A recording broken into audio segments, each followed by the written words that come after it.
शैतानिर्रजीम बिस्मिल्लाहिर्रहमानिर्रहीम अल्हम्दुलिल्लाहिल्लज़ी ला यब्लुगु मिदहतहुल क़ाइलून वला युहसी नग़्माअहुल आबिदून वला युअद्दी हक़्क़हुल मुज्तहिदून अल्लज़ी लैसा लिसिफ़तिही हद्दुन महदूद वला नअतुन मौजूद वला वक़्तुन मअदूद वला अजलुन ममदूद फ़तरल ख़लाइक़ बिक़ुद्रतिही व नशरर रियाह बिरहमतिही अस्सलातु वस्सलामु अला रसूलिल मुसद्दद अल मुस्तफ़ल अमजद अल महमूदिल अहमद सय्यदिना व मौलाना व मौलल कौनैन जद्दिल हसन वल हुसैन आनी अबुल क़ासिम मुहम्मद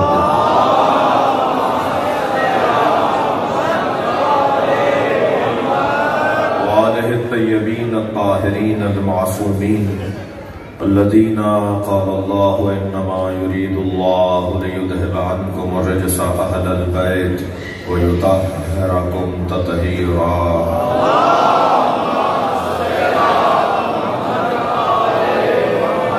वलानतुल्लाहि अला आदाइहिम अजमईन मिन यौम अदावतिहिम इला क़याम यौमिद्दीन अम्मा बअद। क़ालल हकीम फ़ी क़ुरआनिल करीम बिस्मिल्लाहिर रहमानिर रहीम वश्शम्सि वदुहाहा वल क़मरि इज़ा तलाहा। सलवात।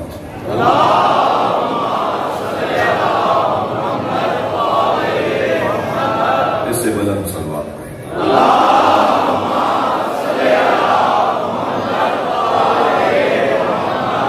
सूरह मुबारक वश्शम्स कुरान मजीद का एक हसीन सूरा। वश्शम्सि वदुहाहा, कसम है सूरज की कि जब वो चमकता है। वल क़मरि इज़ा तलाहा, और कसम है चांद की जो सूरज के पीछे पीछे चलता है। ये कसम अल्लाह खा रहा है। मैं और आप कसम इसलिए खाते हैं कि हमें अपनी बात मनवाना होती है। अल्लाह की कोई बात माने तब भी अल्लाह की है, अल्लाह की कोई बात न माने तब भी अल्लाह की है। अल्लाह को बात मनवाने के लिए कसम खाने की जरूरत नहीं है। फिर अल्लाह ने कसम क्यों खाई? अच्छा, फिर एक कसम तो है नहीं कुरान में। कभी इरशाद होता है वस्सुब्हि इज़ा तनफ़्फ़सा, कसम है सुबह की जब वो सांस लेती है। वन्नहारि इज़ा जल्लाहा, कसम है दोपहर की जब वो मुकम्मल शबाब पर होती है। कभी अल्लाह कसम खा रहा है रात की वल्लैलि इज़ा यग़शाहा, कसम है रात की जब वो मुकम्मल छुप चुकी होती है। फिर अल्लाह असर की कसम खा रहा है वल अस्र इन्नल इंसान लफी खुस्र, कसम है वक्त असर की। अच्छा, ये तो औकात यौमिया की अल्लाह ने कसम खाई है। फिर मैदान जिहाद में दौड़ते हुए घोड़े की सुमों से उड़ने वाली चिंगारियां, वलादियात ज़बहा, कसम है घोड़े की सुमों से निकलने वाली, जब वो पैर जमीन पे मारता है, जब घोड़ा जमीन पर अपना सुम मारता है तो उससे चिंगारी निकलती है। अल्लाह कह रहा है कसम है उन चिंगारियों की जो घोड़े की सुमों से निकल रही हैं, कसम है उसके सांस लेने की आवाज की। ये मैं और आप कसम नहीं खा रहे। अगर घोड़ा मैदान जिहाद में दौड़ रहा हो तो उसकी सुमों से उड़ने वाली चिंगारियों की अल्लाह कसम खाए, उस मुजाहिद का क्या मकाम होगा जो उसमें बैठा है।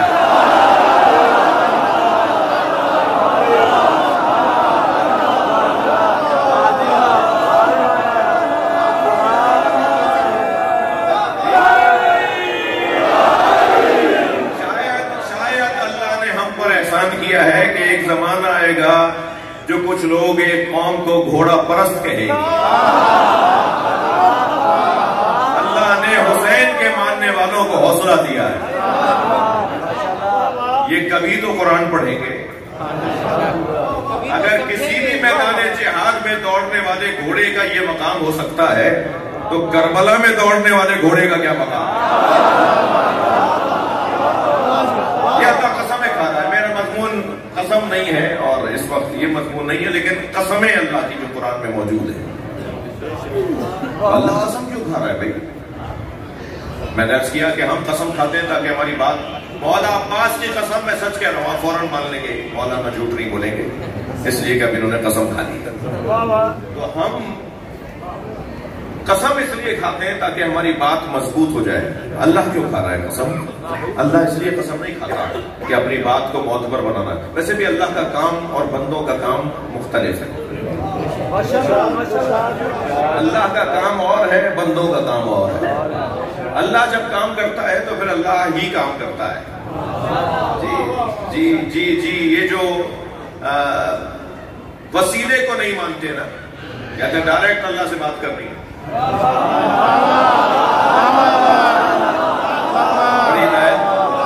ये जो वसीले को नहीं मानते ना, कहते हैं हमें डायरेक्ट अल्लाह से बात करनी है। उन्हें अल्लाह ने खूब मनवाया है। वो जो वसीले को नहीं मानते, दोनों हाथों को उठा के दुआ मांगते हैं। आज नहीं कल गौर कर लेंगे कि 5 उंगलियों में 14 पोरवे हैं।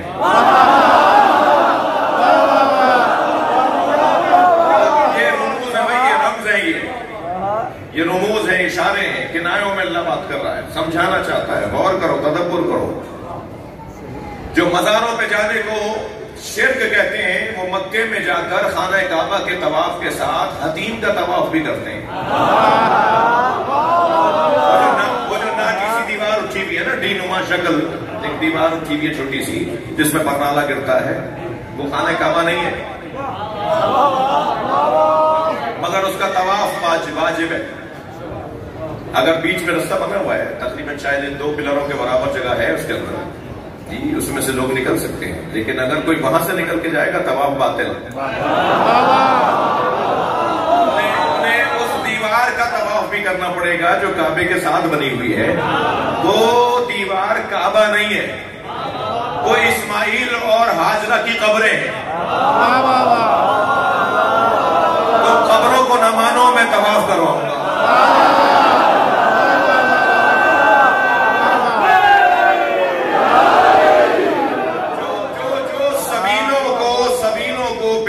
शिर्क कहते हैं, अल्लाह भी उनसे खूब मनवाता है। वो ज़मज़म लाके जरूर बांटते हैं।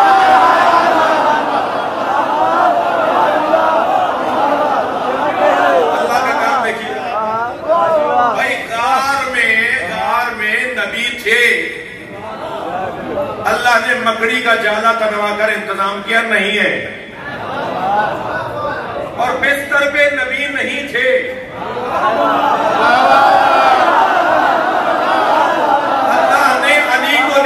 इंतजाम किया कि है।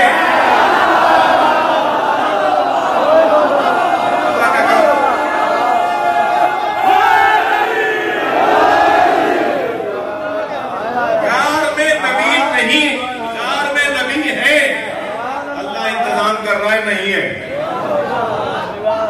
ये कबूतरी ने अंडे दिए हुए, मकड़ी ने जाला कर दिया है, और इतना नाजुक घर है, अहवाने बुयूत, कुरान ने कहा ये नाजुक तरीन घर है। मकड़ी का जाला एक फूंक से टूट जाता है, फूंक से टूट जाता है, मगर जाला बता रहा है कि कोई अंदर नहीं गया।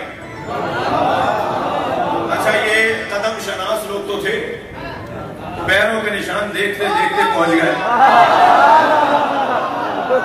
पैरों के निशान बता रहे हैं कि ये अंदर गए, और एक भी नहीं 2 है। और मकड़ी का जाला बता रहा है कि नहीं है। उधर नबी के, अच्छा, मौला अली का कदे मुबारक और मौला नबी का कदे मुबारक एक जैसा नहीं था। सारी चीजों में एक जैसे थे, तो कद एक जैसा क्यों नहीं था? अल्लाह का इंतजाम देखिए जरा। कद एक जैसा होता तो जल्दी कह देते। ये तो अलहदा अलहदा सा नजर आने चाहिए ना। मगर अजीब दास्तान है इस घराने की। किसाए यमनी नबी ने तो उन पे पूरी उतरे, हसनैन आ जाए उन पे पूरी उतरे, मौला अली आ जाए उन पे पूरी उतरे, सैयदा आ जाए उन पे पूरी उतरे। एक जुमला हमारे उर्दू के मुहावरे में कहा जाता है कि चादर देखकर पैर फैलाने चाहिए। मैं कहता हूं अहले बैत वो घराना है जिन्हें चादर देखकर फैलती है।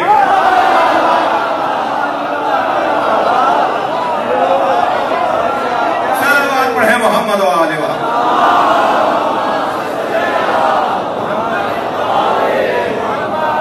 समझो कर लिया आपने। भाई हार में नबी है, अल्लाह इंतजाम कर रहा है, नहीं है। बिस्तर पे नबी नहीं है, अल्लाह इंतजाम कर रहे हैं। अल्लाह अगर तुम्हारे दिमाग के मुताबिक बात करे तो वो जायज, हम तुम्हारे दिमाग के मुताबिक बोले तो वो तकैया हराम क्यों है? अल्लाह ये तकैया कर रहा है।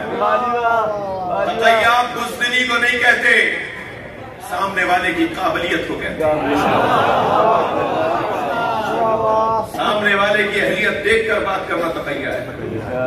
अल्लाह का काम देख लिया आपने, हाथियों के मुकाबले में अगर वो हाथियों का लश्कर भेजता, गोया हाथियों की ताकत को तस्लीम कर लेता। सबसे मैं बच्चों जवानों से कह रहा हूं, आपका कोई एक तो दुश्मन नहीं है कोई पाकिस्तान में, पूरी दुनिया में ही नहीं है, पाकिस्तान में भी आपका कोई दुश्मन नहीं है। जो आपके बारे में मनफी बातें करते हैं ना, वो आपके दुश्मन नहीं है। शियत से दुश्मनी करने के लिए काबिलियत चाहिए,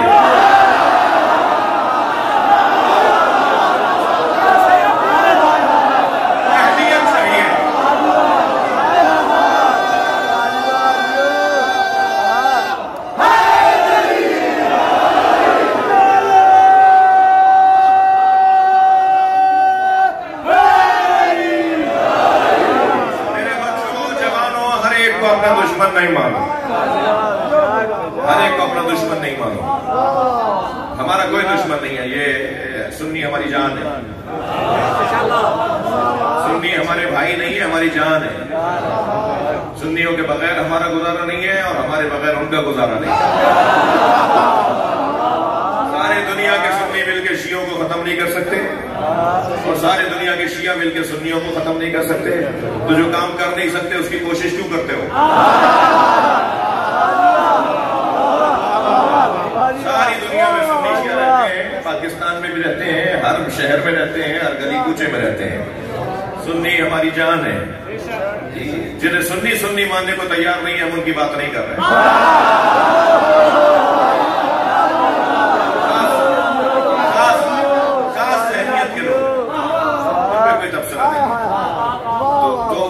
ये अल्लाह के काम जरा देखिए। पहले तो मेरी बात एक नसीहत के तौर पे जवान लेकर जाए, किसी से नफरत नहीं करो। मैं शिया जवानों से बात कर रहा हूँ, एक सुन्नी जवानों से भी बात करूंगा, एक जुमला उनसे भी कहूंगा, एक जुमला उनसे कहूंगा। शिया जवानों से गुजारिश कर रहा हूँ कि किसी से नफरत नहीं करो, माशाअल्लाह, किसी से नफरत नहीं करो। अली वाले अपना रंगोबू कुछ और रखते हैं, अली वालों की चाल बताती है, अली वाले जा रहे हैं। हमारा अंदाज बताता है कि हम कहां से पानी पीते हैं, जिस घड़े से पानी पीते हैं ना, वो पानी का असर बताता है। लिहाजा हमें अपने गद्दार से जीना है और अल्हम्दुलिल्लाह वैसे ही आगे आ रहे हैं और बेहतरी के साथ आगे आना है। 3 लोगों को तो या अली मदद बोलना ही नहीं चाहिए। 3 तरह के लोगों को 6 दफा सोचना चाहिए या अली मदद बोलने से पहले। एक बुज़दिल, जा रही है तो गर्दन हिला दीजिएगा। बुज़दिल का काम अली से नहीं है, अली वाला बुज़दिल नहीं होता, अली वाला और डरपोक।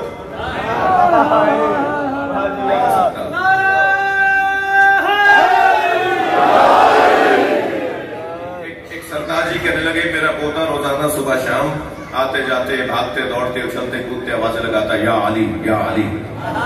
तो कहने लगे, मैंने अपने पोते से पूछा, बेटे तुम ये या अली की आवाजें क्यों लगाते हो? कहने लगा, दादा क्या करूं मैं, जब या अली कहता हूं मेरे अंदर ताकत आती है।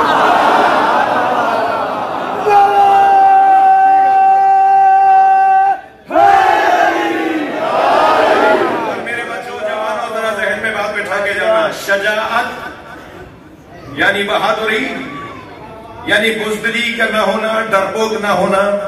ये शजाअत का मतलब ही तब समझ में आता है जब शजाअत पर इल्म हाकिम हो।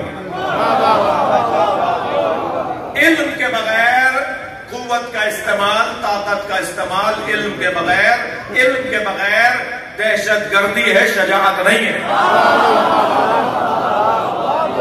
इल्म अगर हाकिम हो जाए तवानाइयों पर तो वही शजाअत बन जाती है। क्या बात। तो एक तो अली वाला बुज़दिल नहीं होता, दूसरा मेरे मौला का चाहने वाला कंजूस नहीं होता। काला रुदड़ा हुआ है, पांचे फटे हुए हैं, जेब टूटी हुई है, फटी हुई है, चप्पल 2 रंग की पहनी हुई है। कौन सा है ये? कबीर महल में इनकी 5 दुकानें जी। जो पैसे अपने ऊपर नहीं लगाता वो इमाम बारगाह में क्या लगाएगा? में क्या लगाएगा? तो कंजूस का ताल्लुक अली से नहीं है। एक बच्चा कुरान की एक आयत समझने के लिए आया, कहने लगा मौलाना ये आयत क्या कह रही है? वल्लज़ीना युनफ़िक़ूना फ़िस्सर्रा'i वद्दर्रा। एक खानदान ऐसा भी है, एक कबीला ऐसा भी है जो दाराई में भी अता करता है, नादारी में भी अता करता है। यानी उनके पास होता है तब भी दे देते हैं, उनके पास कुछ नहीं होता तब भी दे देते हैं। कहने लगा मौलाना आयत तो कह रही है कि नहीं होता तब भी देते हैं। तो मैंने कहा क्या है तुम्हारे जहन में सवाल? कहने लगा मौलाना पैसे होते तो देते ना। मैंने कहा नहीं, तुम देने वाले होते तो पैसा होता।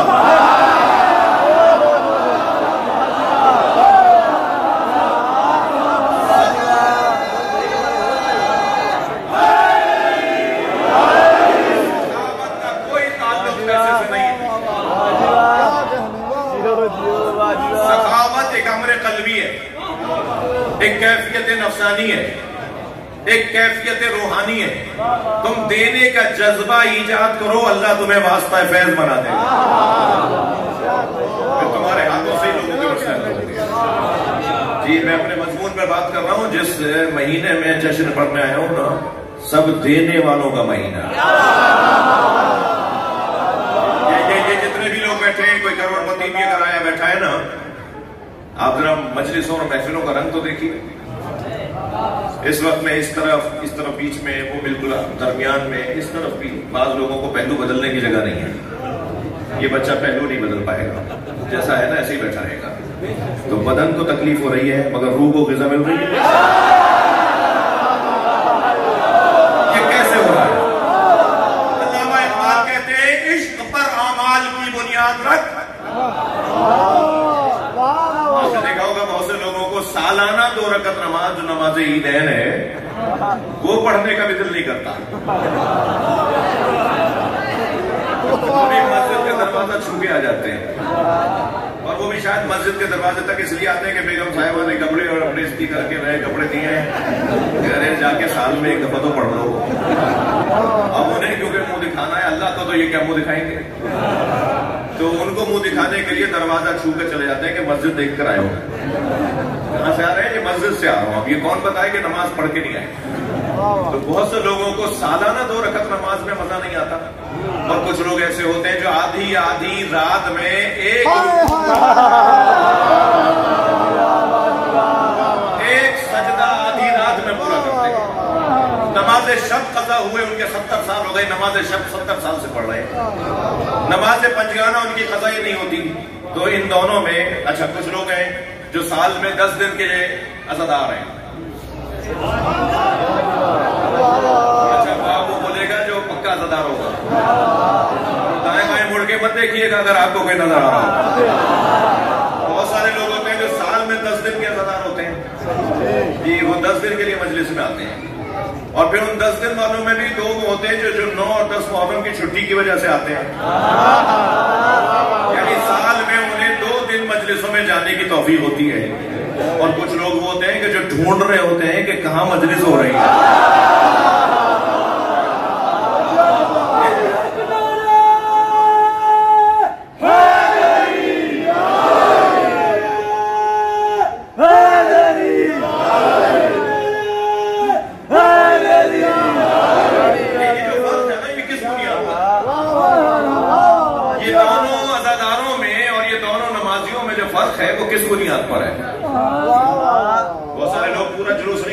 आधे में से वापस आ जाते हैं। अच्छा, बहरहाल पीर महल पे मुमकिन है पूरा करते हो, लेकिन जो बड़े शहर है ना, जो 10-10 किलोमीटर के जुलूस हैं, कि 15-15 किलोमीटर के रूट हैं, वो आधे में से वापस आ जाते हैं कि जी आदत नहीं है चलने की, पैरों में दर्द हो रहा है। और बहुत से लोग ऐसे होते हैं कि जो मुसलसल अव्वल से आखिर तक जुलूस में रहते हैं। तो एक को मजा आ रहा है, एक को मजा नहीं आ रहा, एक को जायका आ रहा है, एक को जायका नहीं आ रहा। ये दोनों में फर्क क्या है? कैसे? अल्लामा इकबाल कहते हैं इश्क पर अमाल की बुनियाद रख, इश्क पर अमाल की बुनियाद रख, अक्ल को तनकीद से फुर्सत नहीं।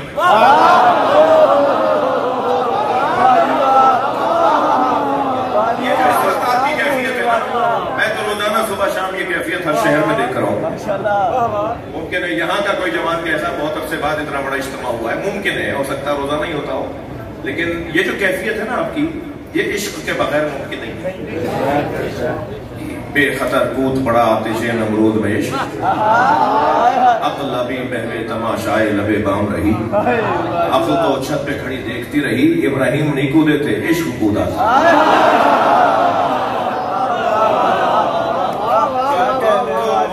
मौला का चाहने वाला कंजूस नहीं होता, बुज़दिल नहीं होता, और तीसरा नाम बताऊं, तंग नज़र, छोटे में दिमाग वाला, छोटी सोच वाला।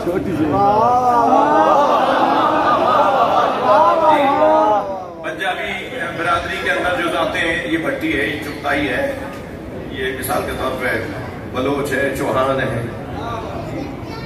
अच्छा, फिर सादात के अंदर वो सैयदों का इमाम बारगाह है, वो चुगताइयों का, भट्टियों का इमाम बारगाह है। मुझे नहीं पता यहाँ कौन सी जाते हैं, मगर ऐसा है ना। मस्जिदों के बाहर लिखा हुआ बरेलवी मस्जिद, देवबंदी मस्जिद, ठीक। तो मस्जिदों में अल्लाह नहीं मिल रहा, इमाम बारगाह में हुसैन नहीं मिल रहा।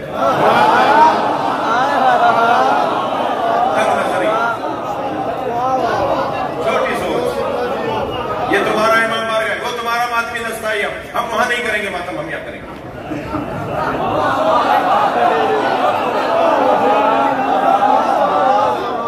ये जो नजरिया है ना, जो घुटने हैं, ये जो जगह जगह फसीलें खड़ी की हुई हैं, ये कभी किसी तौर भी अहले बैत के चाहने वालों की निशानी नहीं है। अहले बैत का चाहने वाला फराग दिल होता है। कभी गौर किया मेरे बच्चों ने, जवानों ने, कि हम इमाम बारगाह अलहदा बनाते हैं, मस्जिद अलहदा बनाते हैं, क्यों? शियों के पास पैसे ज्यादा है, सब मदरसा बनाते हैं, आप भी बनाते हैं, सब मस्जिद बनाते हैं, आप भी बनाते हैं, आप इमाम बारगाह का हॉल अलहदा बनाते हैं, माइक वहां भी है, सिस्टम सारा वहां भी डला हुआ है, मेंबर वहां भी है, फर्श वहां भी बिछा है, पंखे लाइटें सब वहां पर भी हैं। वहीं क्यों नहीं मजलिस करते मस्जिद के अंदर? हम मस्जिदों में मजलिस क्यों नहीं करते? इसलिए कि कल अगर हिंदू ने आकर शिकायत की, यहूदी ने, ईसाई ने आकर शिकायत की अल्लाह से, बारगाह इलाही में, या अल्लाह मैं दीन समझने गया था, मुसलमान मस्जिद में आने नहीं देता था।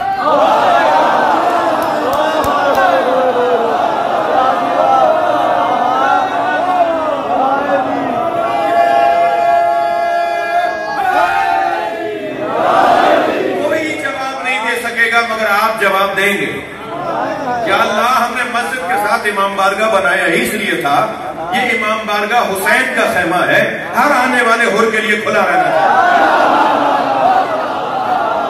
लब्बैक या हुसैन, लब्बैक या हुसैन, लब्बैक या हुसैन, लब्बैक या हुसैन, लब्बैक या हुसैन, लब्बैक या हुसैन। बुलंदतर सलावत पढ़ेंगे मोहम्मद।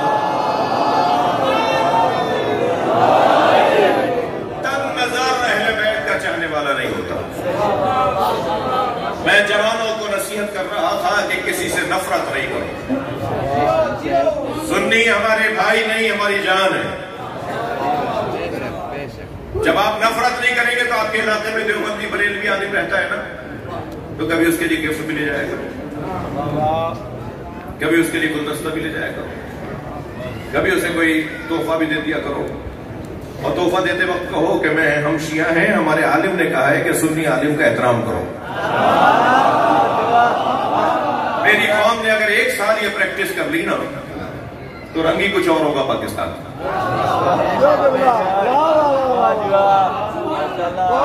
हर काम में सलीका मंदी है, दीन की तबलीग में सलीका मंदी क्यों नहीं हो सकती? एक नसीहत में सुन्नी बच्चों से करो, हाथ नहीं उठवाना चाहता, मुझे पता है इसमें दसियों लोग सुन्नी आए हुए हैं। कुछ लोगों को मेरे ऊपर परेशानी इस बात की है कि मुझे सुन्नी क्यों सुनता है। अल्हम्दुलिल्लाह अल्हम्दुलिल्लाह, मैं शहंशाह सैयद नकवी जितना बड़ा शिया हूं, इतना ही बड़ा सुन्नी भी। तो सुन्नी बच्चों से एक नसीहत कर रहा हूं कि शिया मैनेजमेंट के पास जो मस्जिदें हैं, उन मस्जिदों में आके नमाज पढ़ो। वही जो नमाज तुम्हें तुम्हारे बड़ों ने सिखाई है, ऐसे ही पढ़ो। जैसे तुम्हें नमाज घर में सिखाई गई है, मदरसे में सिखाई गई है, वैसी ही नमाज आकर पढ़ो। मगर शिया मैनेजमेंट के हाथ में जो मस्जिद है, क्योंकि शियों की मस्जिद नहीं है ये, शिया इमाम हुसैन की अज़ादारी के मालिक नहीं है, शिया अहले बैत के जिक्र के मालिक नहीं है, नौकर है। और नौकरों को अपनी औकात में रहना चाहिए।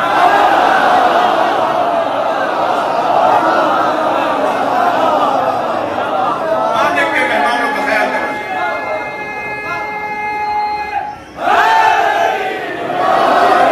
मालिक के मेहमानों का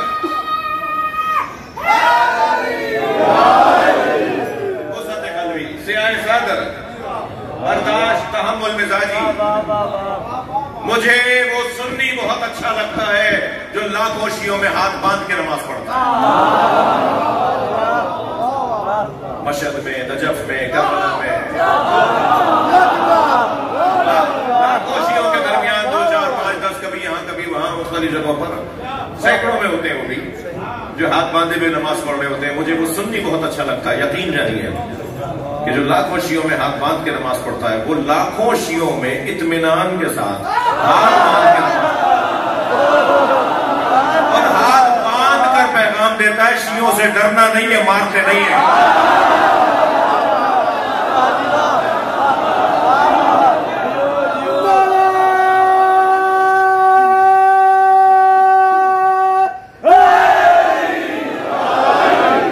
तो नहीं ना मेरी बातों से? अच्छा लगता है जो लाखों शियों में हाथ बांध के नमाज पढ़ता है, इस वजह से कि वो पैगाम दे रहा होता है कि शियों से डरो नहीं। किसी कौम के अच्छे होने की एक निशानी ये भी है कि लोग उसके हाथ और जबान से महफूज रहें।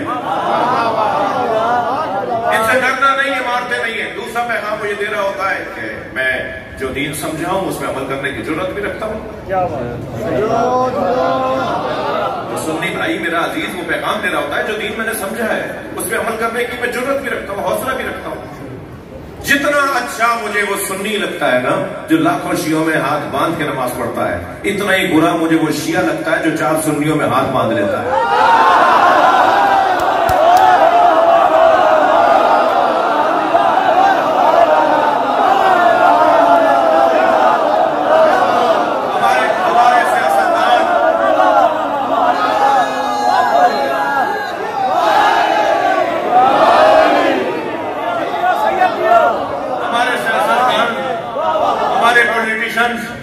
हमारे जमींदारान, हमारे चौधरी वडेरे, हमारे सेक्रेटरीज अफसरान जब चाहते हैं हाथ बांध लेते हैं। शर्मिंदा हो कि अली को मानते हो?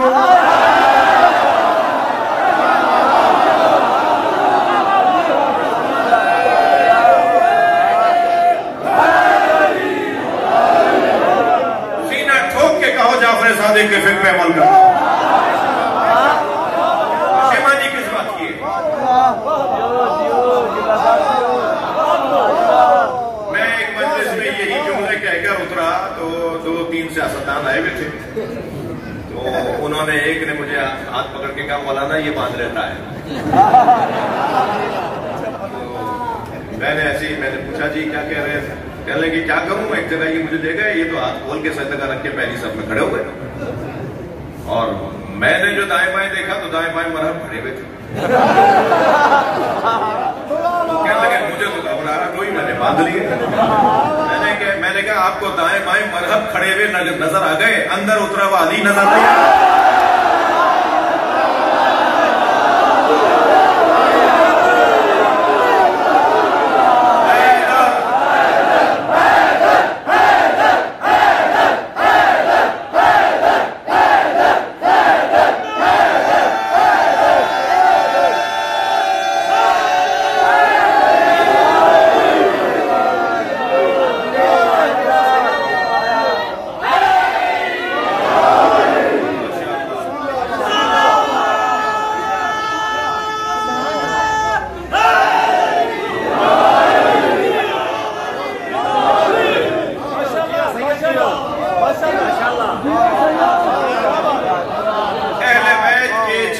वालों का रंग और रूप अलहदा है। मैं अहले बैत के चाहने वालों की बात कर रहा हूँ, सुन्नी शिया की बात नहीं कर रहा।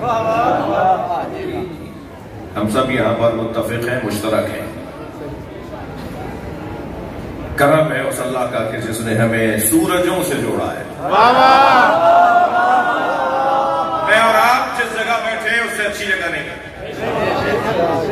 दुनिया कहाँ बैठी है मुझे इससे गरज नहीं, मगर हम जहां बैठे हैं वहां से जन्नत का रास्ता बनता है, तरक्की की राहें खुलती हैं। यहाँ आने वाले को एक बहुत बड़ी दौलत मिलती है। इमाम बारगाह के बाहर कोई करोड़पति होगा, कोई 4 करोड़ की गाड़ी से उतरा होगा, कोई 50 करोड़ के बंगले से आया होगा। एक फैक्ट्री का मालिक मजलिस में बैठा था, उस फैक्ट्री के अंदर 4000 मजदूर काम करते। एक मजदूर कूदता फांदता उसी की फैक्ट्री का उसके आगे आके बैठ गया, और बैठते बैठते मजमा ज्यादा था, बेख्याली में अपने मालिक को लात भी मार दी। अब इसके मालिक ने जो झुककर देखा तो इसी का नौकर था जो आगे बैठा था। वो गुस्सा करके उसे उठाने के लिए सोचा ही था कि हुसैन ने ख्याल डाला ये तुम्हारा नौकर नहीं।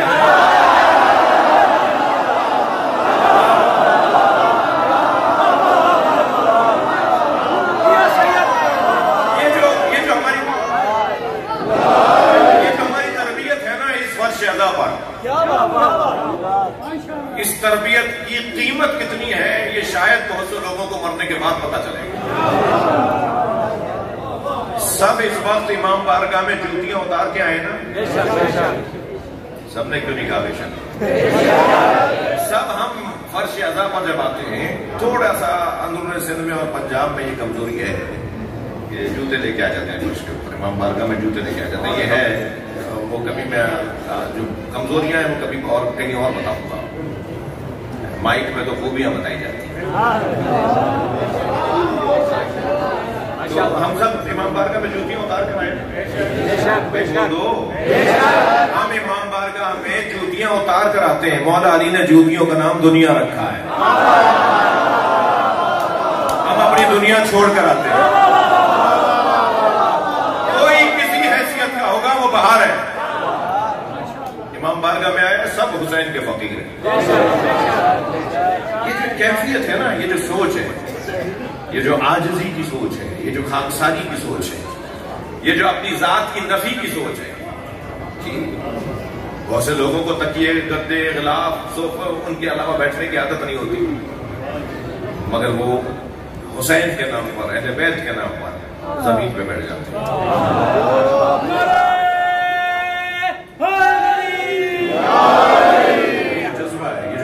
है ये बहुत बड़ी तरबियत का जरिया है। मुझे पता ही नहीं है, हमें पता ही नहीं है कि बहुत सारी चीजें हमें खुद ब खुद मिल रही हैं जी, उसका एहसास नहीं हो पा रहा कि हमें क्या चीज दे दी गई है। पर जैसे ही एहसास बढ़ेगा तो हम उससे फायदा भी उठाने लगेंगे। वशम्स वज़ुहाहा वल क़मर इज़ा तलाहा, कसम है सूरज की जब वो चमकने लगता है। अल्लाह को कसम खाने की जरूरत क्यों आई? अल्लाह इसलिए कसम नहीं खा रहा कि उसकी बात मान ली जाए, बल्कि अल्लाह कसम इसलिए खा रहा है जिनकी कसम खा रहा है उनकी तरफ लोगों को रुजू करवाए। ढूंढो तो सही वो दोपहर कौन सी है, तलाश तो करो वो रात कौन सी है, तलाश तो करो वो सुबह कौन सी है जो सांस लेती है, तलाश तो करो वो सूरज कौन सा है, तलाश करो वो चांद कौन सा। अच्छा, वो सूरज जो डूब जाता हो, जो कहर लग जाता हो, अल्लाह उसकी कसम खाएगा? जो चांद गायब हो जाता हो, अल्लाह उसकी कसम खा रहा है? नहीं, ये ज़ाहिर कुरान है, मैं इसको मानूंगा, लेकिन बात कहीं और वाला तर है। अल्लाह ने दोपहर की कसम खाई है ताकि आज नहीं कल कोई गौर करे कि तारीख के सफे पे एक ऐसी दोपहर है जब एक भाई ने दूसरे भाई के बाजुओं को पकड़ के कहा मन को तो मौला अली और मौला। एक रात ऐसी आएगी कि एक भाई दूसरे भाई के बिस्तर पे सोएगा। एक सुबह ऐसी है जो सांस लेती है तो सारा दिन सांस लेता है। वो सुबह कौन है जो सांस ले तो सारा दिन सांस ले? वो इमाम महदी है। ये सारी दुनिया सांस ले रही है इमाम ज़माना की वजह से, क्योंकि इमाम ज़माना सांस ले रहे हैं तो सब सांस ले रहे हैं, उनकी वजह से सब जिंदा हैं। थके नहीं बैठे तो जुमला कह रहा हूं, मैं जिंदा हूं इस पर मुझे शक होना चाहिए, हुसैन जिंदा है इस पर यकीन होना चाहिए।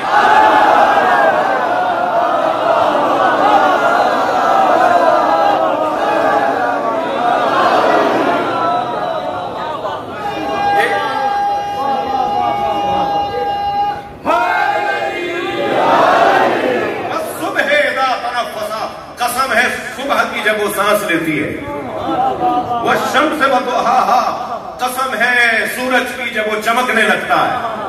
वो कौन सा सूरज है जिसकी चमक को अल्लाह याद करके कसम खा रहा है? वो चांद कौन सा है जो सूरज के पीछे चलता है? मैंने जैसे तारीख के सफात में ढूंढना शुरू किया तो एक सूरज नजर आया जिसे मोहम्मद कहते हैं, एक सूरज नजर आया जिसे हुसैन कहते हैं, एक चांद नजर आया जिसे अली कहते हैं, एक चांद नजर आया जिसे अब्बास कहते हैं।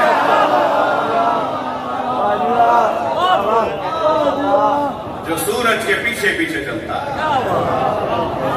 मौला अब्बास हुसैन के पीछे ऐसे चलते हैं कि दुनिया में आने में भी पेश कदम नहीं हुए। मौला हुसैन 3 शाबान को आ रहे हैं तो अब्बास 4 को आएंगे।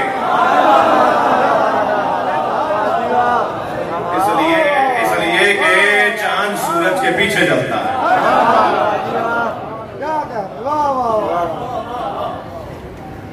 वाहिद जात है इमाम हुसैन की कि जब दुनिया में तशरीफ लाए,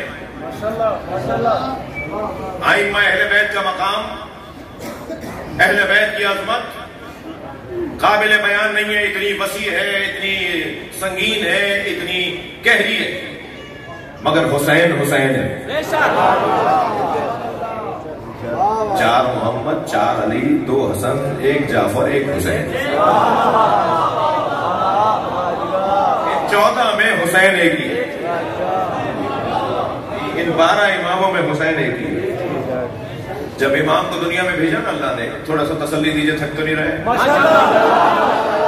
अल्लाह ने जब इमाम हुसैन को दुनिया में भेजा है, आलम मादा में भेजा है, तो पहले ऐलान किया कि हुसैन को मैं आलम मादा में भेज रहा हूं, जन्नत सजना शुरू हो जाए। जन्नत को सजाया गया है कि हुसैन आ रहे हैं। जन्नत से बड़ा गहरा ताल्लुक है इमाम हुसैन का। कुछ लोग जन्नत जाना चाहते हैं बगैर हुसैन के। जन्नत को सजने का अल्लाह ने सजाना शुरू किया है फरिश्तों ने जन्नत को, इसलिए कि हुसैन की विलादत हो रही है। सुनेंगे, हूरों को हुक्म हुआ कि आराइश करो। हूरों को आराइश का हुक्म दिया गया कि हूरों को सजाया जाए, संवारा जाए, इन्हें दुल्हन बनाया जाए। जो जाती तौर पर हसीन हो उन्हें और हसीन किया जाए, इसलिए कि हुसैन की विलादत हो रही है। और एक और जुमला सुना रहा हूं, हदीस सुना रहा हूं मैं आपको। जन्नत को सजने का हुक्म दिया, हूरों को संवरने का हुक्म दिया, फरमाया जितनी देर तक मेरा हुसैन दुनिया में मुंतकिल हो दोज़ख को बुझा दिया जाए। अगर इमाम हुसैन की विलादत पर दोज़ख की आग बुझ सकती है तो हुसैन हुसैन कहने से कैसे नहीं? हुसैन के नाम पे दोज़ख को बुझाने का अल्लाह ने हुक्म दिया। अब आ गए इमाम हुसैन, बस चंद जुमले 5-8 मिनट और मेरा साथ दीजिए। अब इमाम हुसैन आ गए दुनिया में, आलम मादा में आ गए। जैसे ही आलम मादा में आए, हुक्म हुआ अल्लाह को, फरिश्तों को हुक्म इलाही, फरिश्तों को कि अपने सारे काम छोड़ दो, जाओ मेरे मुस्तफा को मुबारकबाद देने जाओ। मैं पूरा विलादत का हाल नहीं पढ़ सकूंगा, लेकिन थोड़ा आपकी तवज्जो चाहूंगा। अब फरिश्ते हैं हजरत जिब्रील अमीन अलैहिस्सलाम की सालारी में, सरदारी में, काफिला सालार जिब्रील। याद रहे मैं जिब्रील अलैहिस्सलाम की बात कर रहा हूं। सरकार की खिदमत में बैठे हुए थे, नबी मुकर्रम ने पूछा या जिब्रील कम उम्रुक, ए जिब्रील तुम्हारी उम्र कितनी है? फरमाया या रसूलल्लाह नजमुन यतलऊ मिनस समा बादा 70 अल्फ सना। या रसूलल्लाह एक सितारा है जो 70,000 साल बाद निकलता है, मैंने उसे 70,000 मर्तबा देखा।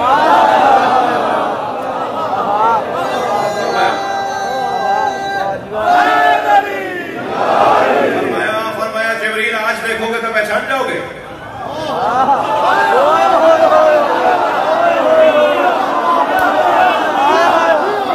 70,000 साल बाद एक सितारा निकलता है। या रसूलल्लाह मैंने उसे 70,000 मरतबा देखा है। सरकार ने फरमाया आज देखोगे तो पहचान जाओगे। कहने लगे या रसूलल्लाह 70,000 मरतबा देखा है, एक लम्हे में पहचानूंगा। सामने से अली आते नजर आए। फरमाया या अली खुदेल अमामतान से भाते, या अली अपना मामा अपनी पेशानी से ऊपर करो। अब अली आते जा रहे हैं, मामा हटाते जा रहे हैं। जिब्रील खड़े होके कहते हैं हाँ से ही नजमुल नबी।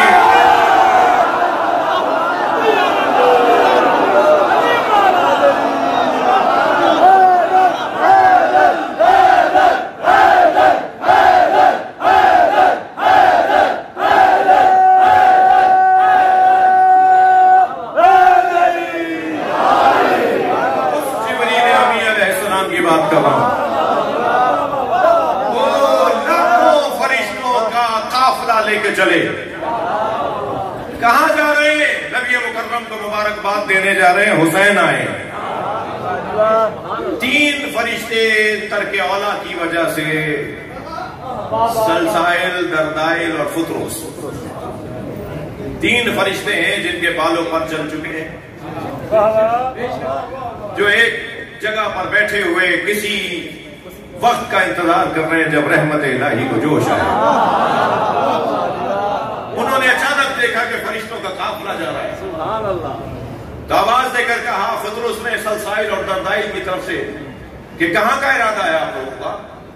तो जिब्रील ने उड़ के देखा और कहा कि हुसैन की विलादत हुई है, अल्लाह करम कर रहा है, सारी दुनिया पर उसका रहम बरस रहा है। हमें हुक्म यह है कि मुस्तफा को जाके मुबारकबाद दो। हम सब नबी को मुबारकबाद देने जमीन पे जा रहे हैं। कहने लगे हमारे तो बालों पर नहीं है जो हम तुम्हारे साथ उड़े, हम पे रहम करो, हमारे सहारा दो, हमें साथ ले चलो। अब इन फरिश्तों ने इन 3 फरिश्तों को सहारा दिया और ये जमीन पर आए। कतारें लगी हुई हैं नबी को मुबारकबाद देने वालों। जैसे ही फुतरुस, सलसाइल, दरदाइल का नंबर आया, इन्होंने उस हालत में नबी को देखकर कहा या रसूलल्लाह आपको मुबारक हो। जब करीम खुश होता है ना तो अता करता है। सरकार खुश है, अता करना चाहते हैं। आवाज देकर कहा या रसूलल्लाह हम बालों पर जले बैठे हैं, हमें हुसैन की ज़ियारत के लिए ये फरिश्ते लेकर आए हैं, कुछ करम फरमाए। नबी चाहते तो फरमाते मैंने तुम्हें शिफा दी।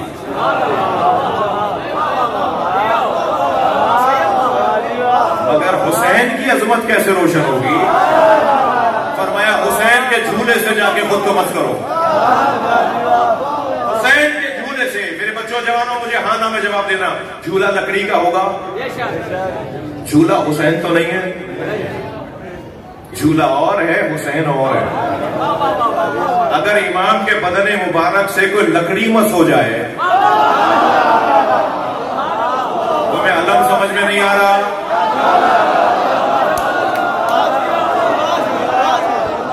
अगर इमाम के बदने मुबारक से कोई लकड़ी मस हो जाए, नबी फरमा रहे हैं हुसैन के झूले से खुद को मस करो, इस झूले से तुम्हें शिफा मिलेगी।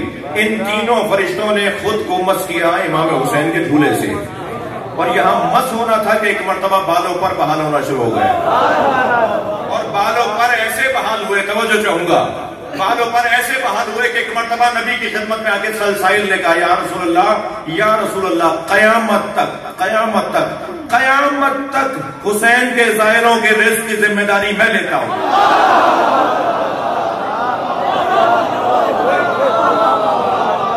अल्लाह से रिज़्क़ लेकर पहुंचाना मेरा काम होगा। मेरे मौला सादिक फरमाते इमाम हुसैन के ज़ाहिर को कम से कम इनाम ये मिलता है कि उसके साल भर का रिज़्क़ महफूज हो जाता है। अल्लाह आपको बार बार ले जाए। और एक मरतबा सलसाइल, दरदाइल आगे बढ़ के कहता है या रसूलल्लाह कयामत तक हुसैन के ज़ायरों को हादसाती अमवात से मैं रोकूंगा। मगर फुतरुस का तो हाल ही कुछ और था। फुतरुस रक्स रहनुमाई कर रहे थे और बार बार फरिश्तों को देखकर कह रहे थे मम मिसली, मेरे जैसा कौन है? या रसूल अल्लाह, मैं आपसे वादा करता हूं। अब फतरुस का जुमला सुने, या रसूल अल्लाह, मैं आपसे वादा करता हूं, दुनिया के किसी कोने से भी अगर कोई कहेगा अस्सलामु अलैका या अबा अब्दुल्लाह, दुनिया के किसी कोने से भी अगर हुसैन को कोई सलाम कहेगा, उसका सलाम करबला मैं लेके जाऊंगा।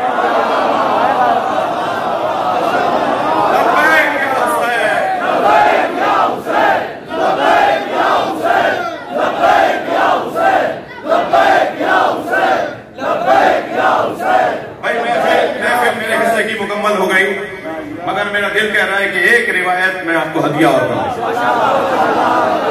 अभी फरिश्तों का झुरमट, फरिश्तों की अंजुमन नबी को मुबारकबाद दे रही है कि अचानक जनाब ज़हरा की आवाज आई, बाबा मेरा हुसैन नहीं है,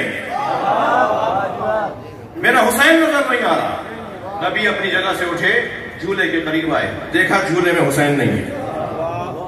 जैसे ही हुसैन को झूले से देखा कि नहीं है, फौरन अपने चेहरे को आसमान की तरफ बुलंद करके कहा, या अल्लाह अहमद हुसैन। भाई मैं इसी पर महफिल खत्म कर दूंगा। आवाज लेकर कहा रसूलुल्लाह ने, या अल्लाह मेरा हुसैन कहां है? फौरन वही नाजिल हुई, ऐ मेरे मुस्तफा, ऐ मेरे मुस्तफा, रह जाने वाले फरिश्तों ने, अर्शी फरिश्तों ने, मबहूत फी ज़ातिल्लाह फरिश्तों ने मुझसे इल्तिजा ये की कि हमें हुसैन ऐसा दिखा जैसा दुनिया में जाने के बाद। फातिमा को बशारत दे दीजिए, कुछ ही देर बाद हुसैन तुम्हारा झूले में आ जाएगा। हमने इसे अर्श पर बुलाया है कि दुनिया का हुसैन कैसा है।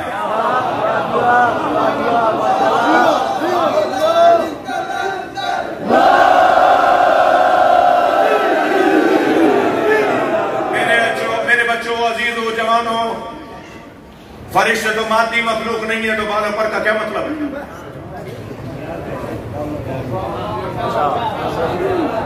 फरिश्ते तो मादी मखलूक नहीं है, मुजर्रद मखलूक है। तो मुजर्रद मखलूक के बालों पर का क्या मतलब है? हमारे यहाँ के परिंदों के बाल और फिर उनके पर, पूरे बॉडी पर उनके बाल होते हैं परिंदों के, और फिर दो पर होते हैं उनके। तो बाल भी इनके जले हुए थे, पर भी जले हुए थे। तो फरिश्तों के बालों पर का क्या मतलब है? अल्लामा मजलिसी कहते हैं कि यहाँ बाले इल्म मुराद है और परे अमल। फरिश्तों का बाले इल्म जल चुका था, इल्म आगे नहीं बढ़ेगा। खुदरोस की बात हो रही है, सलसाइल और दरदाइल की बात हो रही है। बाले इल्म जल चुका था और परे अमल जल चुका था। अब अमल करने की इजाजत नहीं थी, कोई काम करो, कोई अमल अंजाम दो, कोई इबादत करो, रोक दिए थे। इल्म में इजाफा नहीं होगा। यानी अगर बाले इल्म और परे अमल फरिश्तों का जल जाए, वो हुसैन के झूले से खुद को मस्त करें, इल्म भी बहाल हो जाए और अमल भी बहाल हो जाए, तो ये इमाम हुसैन की जरी जो है ये झूला ही तो है। जब शायर खुद को जाके जरी से मस्त करता है तो इल्म भी बहाल हो जाता है, अमल भी बहाल। या अल्लाह हमारे बोलने को इबादत शुमार फरमा, इस शहर पर अपना करम नाज़िल फरमा। जनाब आबिद हुसैन जाफरी की वालदा को सेहत अता फरमा। आप सबके जहनों में जो मरीज हैं उन्हें शिफा अता फरमा। इमाम ज़माना के ज़ुहूर में ताजील फरमा। इल्तमास कर रहा हूँ एक सूरह फातिहा के लिए ज़बार मिस्री खान मरहूम शौज़ा हुसैन हबीब रज़ा फातिमा बीबी शोहदाए मिल्लत, आप सबके मरहूमीन रहमल्लाहु मन क़रा अल फातिहा। बिस्मिल्लाहिर्रहमानिर्रहीम।